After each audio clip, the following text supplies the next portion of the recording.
Nadifa Jadiali Kumahua. Nama saya Ginaci. Jadi kita berdua mau kemana nih Nadifa? Jadi Ginaci, kita bakal grebek nih gerobak roti Tan Ek Cuan. Nah, pasti di antara kalian udah ada yang pernah denger nih nama roti Tan Ek Cuan ini. Iya, ini tuh rotinya udah lama banget di sini. Dan benar-benar legendaris banget di Jakarta. Jadi tanpa lama-lama, mending kita langsung capcus.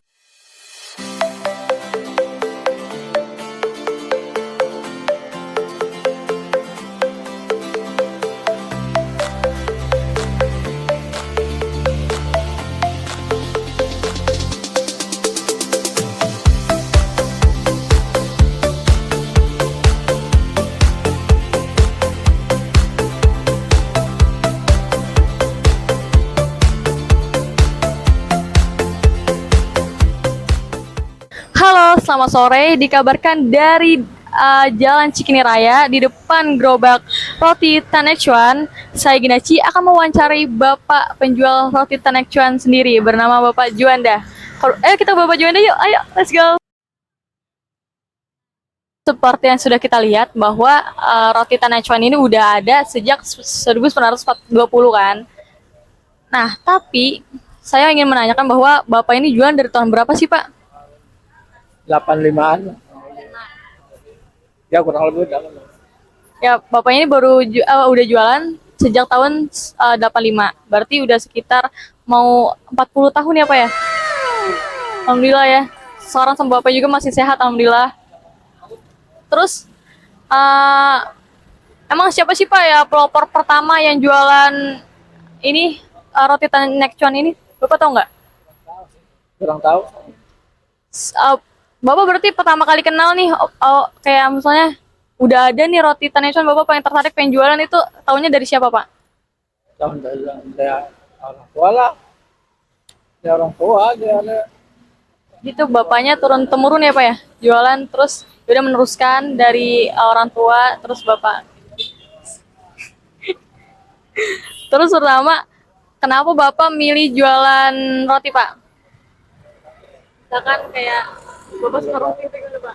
Dulu gak ada roti. Aku pernah kepepet aja lah, nggak ada kerjaan yang lain gitu. Yang penting dapat duit ya Pak ya, terus berkah, terus halal ya. Terus berarti emang rotinya tuh asli Bogor ya Pak ya? Bogor, tengah-tengah Bogor. Bapak juga tinggal di Bogor Pak? Penggalan sini. Ya tinggal aslinya sih di Bogor, tapi sekarang karena jualan Jakarta jadi tinggal di Salemba ya katanya. Oke. Waktunya maaf ganggu banget, dan pokoknya semoga jualannya laris, terus semoga sampai pokoknya cepat habis lah intinya. Semangat Pak. Ya. Halo, balik lagi sama kita. Nah, kita mau review roti Tan Ek Cuannya. Pertama ini ada roti gambang khas Bogor ini. Ini ada roti biasanya, dia tuh coklat keju. Kedua ini ada coklat pisang. Kita tahu nih kayak ada pisang-pisangnya gitu. Terus ini ada juga mozzarella. Sama ini juga keju.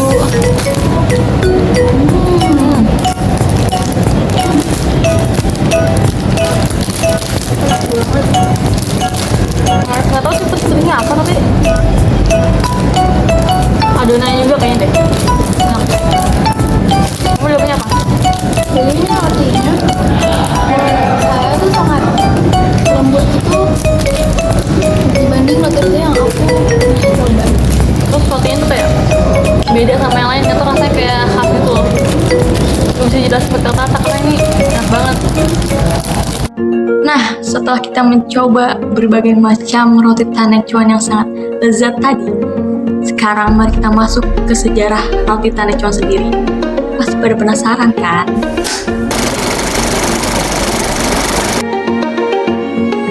Mengutip dari Detik X, roti Tan Ek Cuan berdiri sebelum Indonesia merdeka, tepatnya pada tahun 1921 di Bogor. Istrinya yang bernama Pialineo sangat pandai membuat roti, sehingga Tan Ek Cuan membantu penjualan roti dari segi bisnisnya. Kala itu, banyak orang Belanda yang menjadi pelanggan sehingga roti Tan Ek Cuan berkembang pesat. Apalagi, pada tahun 1950-an, istrinya membuka cabang baru di Jalan Cikini Raya. yang mengakibatkan bisnis ini semakin besar dan roti Tanek Cuan menjadi roti legendaris di kawasan itu. Tapi pada tahun 2015 lalu, kedai Tanek Cuan dipindah alihkan ke kawasan BSD Tangerang dan Ciputat, tetapi kedai yang di Bogor masih tetap sama. Tak hanya masyarakat biasa, Wakil Presiden Muhammad Hatta ternyata pernah menyicipi kelezatan dari roti Tanek Cuan ini. Mengutip buku dari kesaksian Bung Karno, saat Bung Hatta melakukan perjalanan dari Jakarta menuju Megamendung, Bung Hatta ternyata pernah mampir ke toko roti Tanek Cuan di Bogor. Saat itu, ia memerintahkan pengawal dari Bung Karno yang bernama Sardi untuk membeli roti di kedai tersebut. Ia memberikan uang Rp5 lalu melahap roti Tanek Cuan.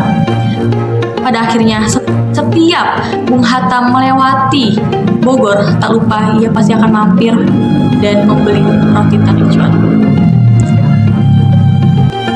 Informasi seru lainnya akan dijelaskan lebih lengkap oleh rekan saya, Nadifa. Pada Nadifa, saya silakan.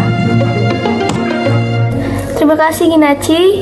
Saya akan menjelaskan mengenai usaha roti Tanek Cuan secara turun-menurun.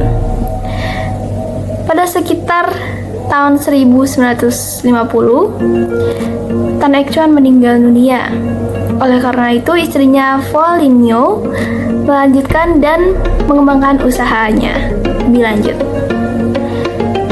Namun saat Foligno meninggal, kedua anaknya mewariskannya. Yang pertama ada Tan Pok Liao dan juga Tan Kim Tai. Tan Pok Liao memegang kedai di Jakarta dan Tan Kim Tai memegang kedai di Bogor. Adapun filosofi yin yang dalam usaha roti Tanek Cuan, Kim tidak hanya mempunyai terobosan dalam manajemen bisnis, tapi juga pada variasi roti. Bila awalnya ia membuat roti gambang dengan tekstur keras, ia akhirnya membuat roti bimbam dengan tekstur yang lembut. Sekarang bimbam pun menjadi roti Tanek Cuan yang cukup favorit pada kalangan masyarakat. Kembali lagi bersama saya Ginaci yang akan memberikan satu fakta unik lainnya terkait gerobak roti Tanek Cuan. Nah, di Jakarta itu ada dua jenis gerobak Tanek Cuan yang berbeda loh. Yang pertama itu yang bernuansa putih biru yang dipasok dari toko roti di Jakarta, tepatnya itu dari Panglima Polim. Nah, yang kedua ada gerobak yang bernuansa coklat kuning yang dipasok asli dari toko roti di Bogor ke Jakarta. Gerobak roti Tanek Cuan sangat menarik ya, dari setiap cabangnya memiliki warna gerobak yang berbeda. Seperti tadi yang di Bogor itu berwarna kuning dan coklat, dan yang asli dari Jakarta itu berwarna putih dan biru. Jadi kita bisa membedakannya nih. Itulah perjalanan kami menikmati roti Tanek Cuan. Terima kasih, sampai jumpa lagi.